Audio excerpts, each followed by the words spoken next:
Okay, it is day 168 in Ukraine, 168 days since the Russians have invaded Ukraine. I'm going to tell you what's going on, but there's going to be a very heavy emphasis on what's going on in Crimea. And this is the first time there's this kind of emphasis in Crimea, and I'll talk all about it. So I'm going to start here. Ukrainian military reports heavy fighting along the front line in eastern Ukraine, in the Donetsk direction. There's some fittish starts and stops. Over the last month, there's been almost no ground taken. I mean, not almost no ground. There's been maybe 6 miles toward Bakhmut and a couple miles in other directions, but it's very, very slight compared to what the Russians had done before. The general staff says that the Russian units had partial success in directions, the tactical position in the directions toward Bakhmut and other cities in Donetsk. And that's essentially what's going on. Once they took Lysychansk, and they're heading towards Servetsk and Sloviansk and Kramatorsk. They've not actually been able to get here in the month, and it's really amazing. That's because they're moving their forces down to the south to meet the offensive in Kherson, and so that's what's going on there. Now let me talk to yesterday's news. So this is the 9th of August, not the 10th, which is today. Russian war against Ukraine and the entire free Europe began with Crimea and must end with it, says Zelensky. He says, we will not forget that the Russian war against Ukraine began with the occupation of Crimea in 2014. This Russian war against Ukraine and against the entire free Europe began with Crimea and must end with Crimea, with its liberation. Today, it's impossible to say when this will happen, but we are constantly adding the necessary components to the formulation of the liberation of Crimea. And so that's his speech. Now, you can find all of his presidential speeches at the Office of the President of Ukraine, and just click on speeches and you can see all of them. And I've been reading them daily. Okay, AP article talks about the explosion in Crimea, and so that happened yesterday. And yesterday we weren't sure exactly, or we weren't exactly sure what happened when we started reading about this. Ukraine's Air Force said Wednesday that 9 Russian warplanes were destroyed in a deadly string of explosions at an airbase in Crimea. Russia denied any aircraft were damaged in Tuesday's blasts or that any attack took place. Now, if you disbelieve me, I will show you an RT article from yesterday where they denied this, because they lie about stuff. Ukrainian officials stopped short of publicly claiming responsibility. So this was interesting because yesterday, so I was like, okay, there's a couple scenarios. One, it was an accident. Two, Ukraine did it. Three, it was like some lone wolf, like maybe what happened with the drone strike at the naval parade about a week, 2 weeks ago, or we just don't know. But Ukraine's military didn't take credit for it, so we were like, what's going on? Okay. Ukraine's officials stopped short of publicly claiming responsibility, mocking Russia's explanation that a careless smoker might have caused the ammunition at the Skaki Air Base to catch fire and blow up. Okay, so they said ammunition caught fire and blew up, and maybe it was a careless smoker. Okay, that's what they said on the Moskva. Like somebody threw out a cigarette and it caused an explosion that caused the ship to sink. If Ukrainian forces were in fact responsible for the blast, it would be the first known major attack on the Russian military site on the Crimean Peninsula. So this is big. Crimea holds huge strategic and symbolic significance for both sides. The Kremlin's demand that Ukraine recognize Crimea as part of Russia has been one of the key conditions for ending the fighting, while Ukraine has vowed to drive the Russians from the peninsula, as you just heard with Zelensky's words in his daily address. Okay.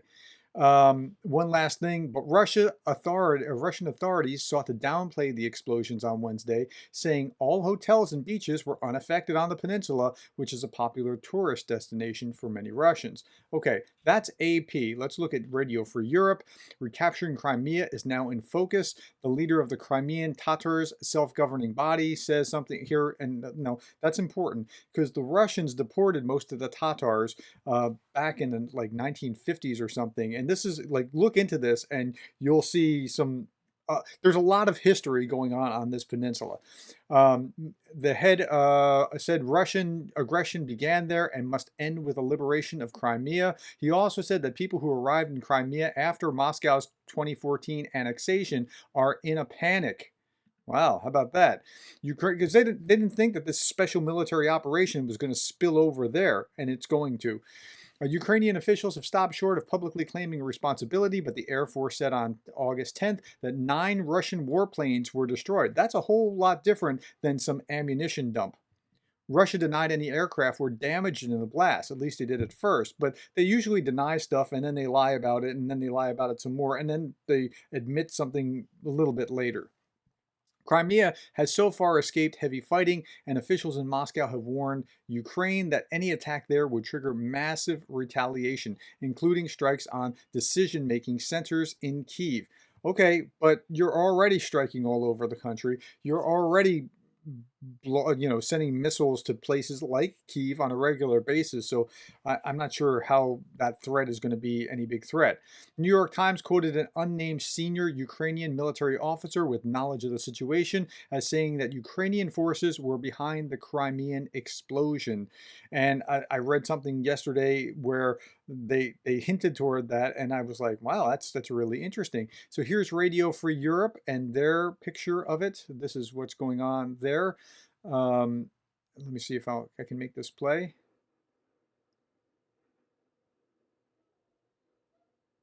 Okay. Radio Free Europe could not independently confirm the Times reporting. And so I appreciate when they say this in the news because, like, okay, this is what we think we know, but we can't necessarily confirm it. Here's Crimea on the map, and I'm going to go out. Here's Ukraine. The fighting is heaviest over here in Donbass, and there's fighting down here through Kherson, and this is Crimea, which Russia claims as its own, and Ukraine claims as its own. And so in 2014, Russia annexed it with a 97% of the vote, which was amazing because I can't think of anywhere in the free world where there's a 97% vote on pretty much anything, which means it's likely fraud. Okay, if you want to go back and look at a few things, I talked about Russian propaganda, and I'm going to at the very end of this, but I spent a lot of time lately on triangulating on the news and viewing Russian news like RT and inside Russia's propaganda machine, and I would urge you to go look at that. Okay, here's another, this is today, the address by the president of Ukraine, where he said, when will the war end? Someone says months, someone says a year, someone even more. But the question of timing actually directly depends on the question of the losses that Russia will suffer. And the reason I'm showing you this is because of this other highlighted line. If almost 43 dead Russian soldiers do not convince the Russian leadership that they need to find a way out of the war, then more fighting is needed. Now, they're putting the number at 43,000. The US and British estimates are something like 20,000-ish, and then a multiple of 3 to bring it up to 75 to 80,000 casualties for wounded. And so that brings the total up to about 75, 80,000 Russians. So this has been costly for the Russians, but how much more are they willing to pay for it? We just don't know. Okay, here's the British military intelligence update, and they put this out daily, and it's usually very insightful. Okay, they say today Russian commanders highly likely continue to be faced with competing operational priorities of reinforcing Donbass offensive and strengthening their defenses anticipated Ukrainian counterattacks. So they're either going to be looking to fight here or they're looking to shore up here so they don't lose this ground. So they can either fight in one place or the other, but they don't seem to have the reserves to do both at the same time. Okay, so Russian commanders are highly likely to continue to be faced with these competing priorities. Russia has almost certainly established a major new ground forces formation, Third Army Corps. Russia likely plans to resource a large portion of this Third Army Corps from new volunteer battalions. They're raising volunteers all across Russia and paying them exceedingly well because they need them. Russia's regional politicians have confirmed that potential Third Army Corps recruits are being offered lucrative cash bonuses, and recruitment is open to men up to 50 years old. Like, what's going on there? Now, remember, Russia declared a special military operation, not a war, and so they can't draft the average Russian. If they did, they'd probably have a revolt on their hands. But they can't do that, so now they're just working with volunteers and conscripts in the Donbass, and the Wagner Group, Wagner is a special military contractor, and so they're they're really hurting for manpower. Russia's Army Corps typically consists of 15 to 20,000 troops, but it will probably be difficult for Russia to bring the Third Army Corps up to that strength. This is from the British intelligence. Okay, one other thing that's related to what was going on yesterday. Over the last few days, Zelensky was saying, look, I think that the Russians, we should put in sanctions. They lose their visas to travel anywhere in the free world in the West, right? And this was taken up in RT as an article that said, Zelensky, he's a Nazi. Hitler wanted to deport everyone too. And I talked about this yesterday. If you don't believe me, go back and look at yesterday's. And no, he's not saying I want them all to die. He's just saying they should not be able to travel. Okay, now his foreign minister Dmytro Kuleba is echoing this. I call on all EU and G7 states to stop issuing visas to Russians. President of Ukraine Volodymyr Zelensky is absolutely right to insist on this. Russians overwhelmingly support the war on Ukraine. They must be deprived of the right to cross international borders until they can learn to respect them. And that's a really powerful last line. They should be deprived of the right to cross international borders until they learn to respect them. If you've been following me for a while, you know this. If you're new, you might not have heard this. But if you roll the clock back to 1995, something around there, 94, 95, there was something called the Budapest Memorandum. Ukraine was a very new nation. It broke in 1991 or so from the Soviet Union and became its own established nation, and they still had nukes.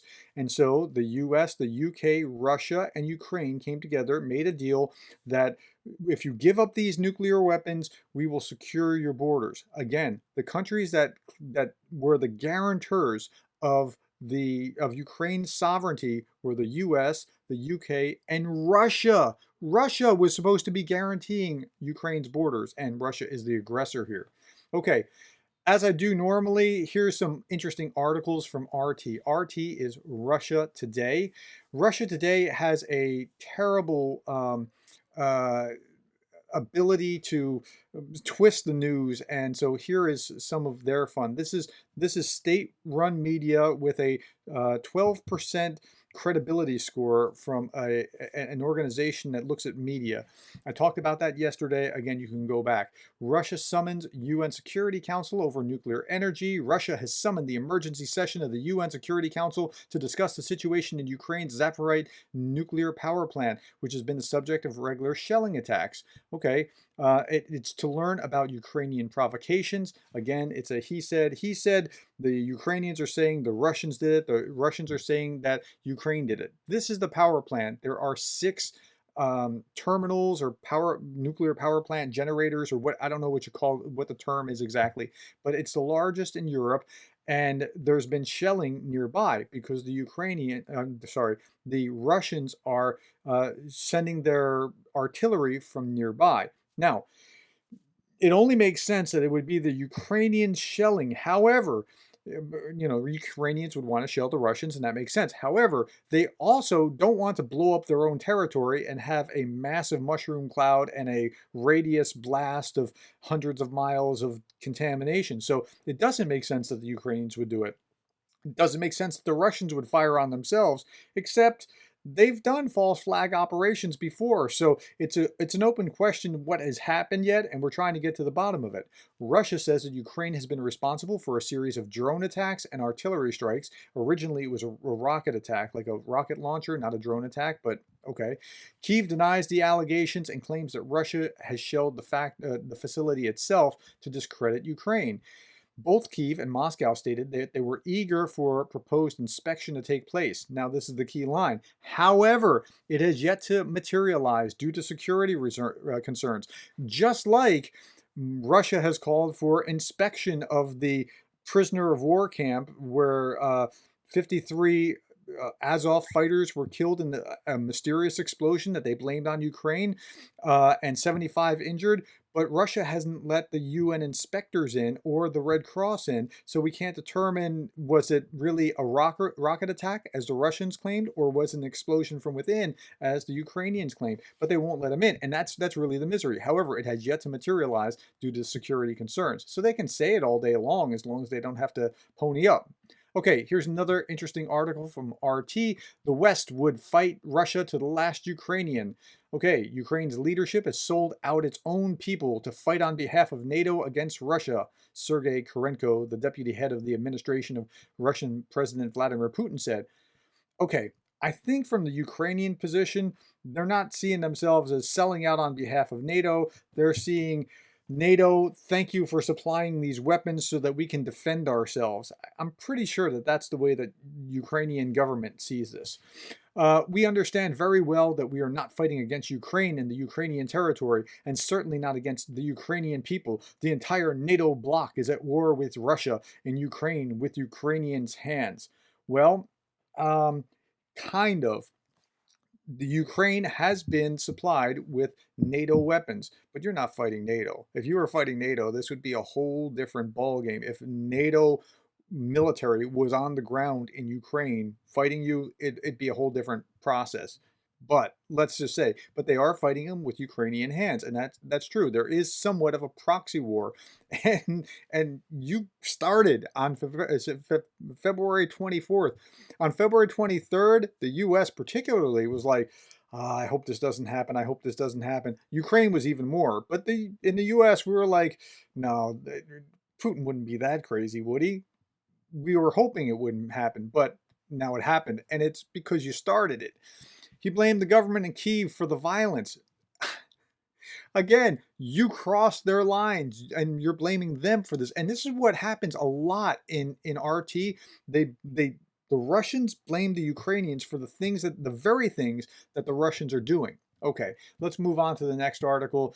Amnesty Sweden co-founder resigns over Ukraine report. Okay, so the Amnesty International report, which was blaming Ukrainians for, like, you can't be in schools fighting from there. Why aren't you fighting out in the woods, out in the open, away from the population? Because they don't want to die. So they're using empty school building as shelter. Now it's too close to the civilian population, and that's what they're getting, slapped with by the Amnesty International report. But this was so one-sided and so it got a big backlash. Okay.